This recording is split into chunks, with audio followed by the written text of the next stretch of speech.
In today's video, I want to take you guys through an at-home workout. It's going to be an upper body workout focused on key muscles for pectus, so abs, chest, back. I'll also throw in some arms as well. And this is my new home gym setup as well. So this will enable me to get lots of cool content for you guys coming soon, lots of workout videos and things. So stay tuned, make sure you're subscribed, and I'll take you guys through the workout. All right, so we start the workout with incline dumbbell press, doing 3 sets of 8 reps. So the intention with this is firstly to go heavy, push progressive overload, push the weight. So I'm using 35 kilograms, which is probably 75, 80 pounds each hand. And yeah, it's all about load on this exercise and progressive overload. Lifting heavy weights, getting stronger is a key principle for building muscle that I find a lot of people neglect. They don't want to push themselves that hard. It should be really challenging. You can see how much I'm shaking, how much I'm taking this to failure, and I'm really challenging myself to get these reps at this weight. So that's really important, is lifting heavy and starting workouts. You should start most of your workouts with a heavy compound, and the incline's also going to hit the upper chest, which I think is an important part to develop if you have pectus, as well as the lower chest, obviously, of course. And then we go into some banded flies. With the banded flies, it's a single arm banded fly. The reason I'm doing a single arm banded fly is I'm able to really optimize that adduction range of motion the most. And also I think it's great because it gets the core and the obliques working a bit to like kind of balance yourself.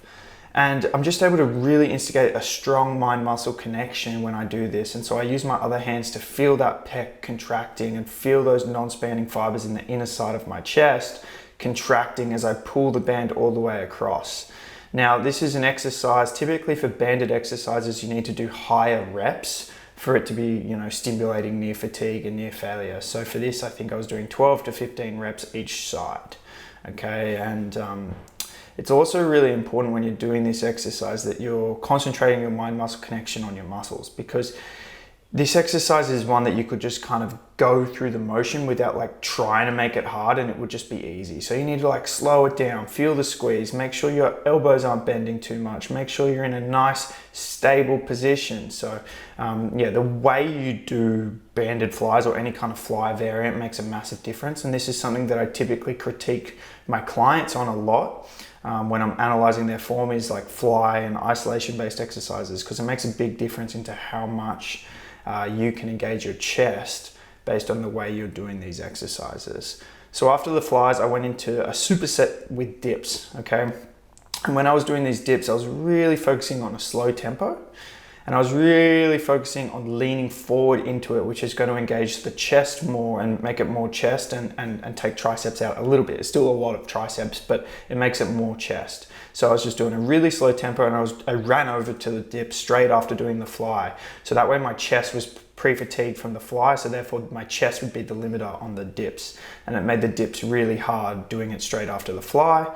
And then once I do the dips, I go back to the fly. So I was having really limited rest between, and I was almost doing this like a circuit style combination. And so I was just creating so much fatigue in my chest, really upping the intensity and the ability for me to hit failure and really burn my muscles and engage them, which resulted in an amazing pump.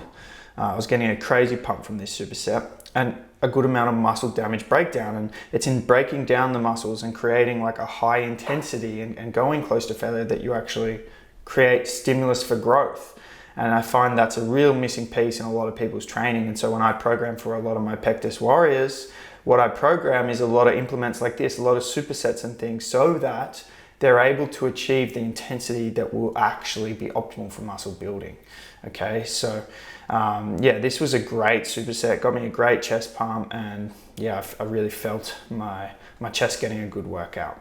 It's crazy how much you can see like my inner chest fibers, those non-spanning fibers engaging as I optimize that adduction on these banded flies. So, this is something that's so important with pectus. We need to build the muscles right around the indent, and you can really see that in this clip.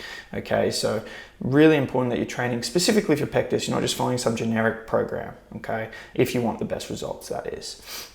Now you can see my dips again. You can see how much chest recruitment I'm getting in these dips by leaning forwards. The dips also really hit your lower chest good. So that was why I implemented dips, because it offset the incline press. So incline was upper, and now dips is going to be more lower focused. So it's just a really good combination. Now we moved on to back. A lot of the time for my Pectus warriors and for myself in my workouts, I do chest and back together. That way, you know, I'm kind of offsetting the kind of postural implications of training chest with back directly in that same session. And I also find it just gets an epic upper body pump. You know, you're pumped all around. So I love a one arm dumbbell row. Again, the focus like I had with the incline dumbbell press with these dumbbell rows was going heavy. So I was doing like 6 to 8 reps each side with the 35 kilos again, and really trying to get a good stretch on the lat and then just a good contraction in the upper mid back and in the lats as I rode up. Then I went on to banded face pulls. And by the way, everything has been 3 sets. With the banded face pulls, it's really important that you're doing high reps again, because I find to get that optimal range of motion, you need to use a light band, and therefore you don't really hit fatigue until later on in the rep range. So we're talking 12 to 20 reps, even more sometimes. And so for this, I was definitely going on the higher rep range. And I was also trying to make it hard by trying to hold that squeeze, hold that contraction for a microsecond each time. And really thinking about separating my shoulders and that external rotation of the shoulders at that end range. You see the external rotation of the elbow up. Okay, that's really important to optimizing what we're trying to do in this exercise, which is engage like the rear delts and the traps and the upper back and muscles that will most influence a better posture, or at least influence the development of muscles that will help you hold a better posture easier.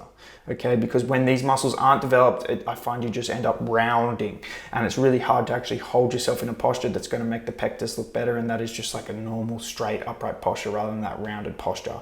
So face pulls are one of my favorite for the postural improvement with pectus. Then we went on to some curls. So, you know, arms, we want to look aesthetic in general, right? Everyone wants good arms. And so added some curls at the end of this, just some standing dumbbell bicep curls, really focusing on a slow eccentric and then not letting the elbows push back as I curl up, trying to keep the elbows where they are. So that way I'm not cheating the movement and I'm really taking my bicep itself to failure. So yeah, some standing dumbbell curls, 3 sets of that. Superset with some banded tricep push down. So obviously this is an at-home workout, so I'm utilizing in this workout just dumbbells, bands, and then, you know, my body weight with the dips and things. So when I program for my clients at home, this is what I typically tell them to get is dumbbells, a bench, and somewhere to do dips, pull-ups, like a dip pull-up station, and then bands. And so I'm doing banded tricep push downs. I think they're a really good tricep exercise. Obviously it's like a rope tricep push down if you're in a gym. And then straight back. So I was supersetting these 2 exercises, the curls and the banded push downs. Again, this is something I normally do with my clients. I just find people spend too much time in the gym when they don't implement supersets, and I find you can get just as good a stimulus in a shorter time by implementing supersets. Plus, it just creates like a really nasty pump because you're going from biceps into the antagonistic triceps, and so you're just getting so much blood volume into the arms all in one. And yeah, it's just a great way to do it.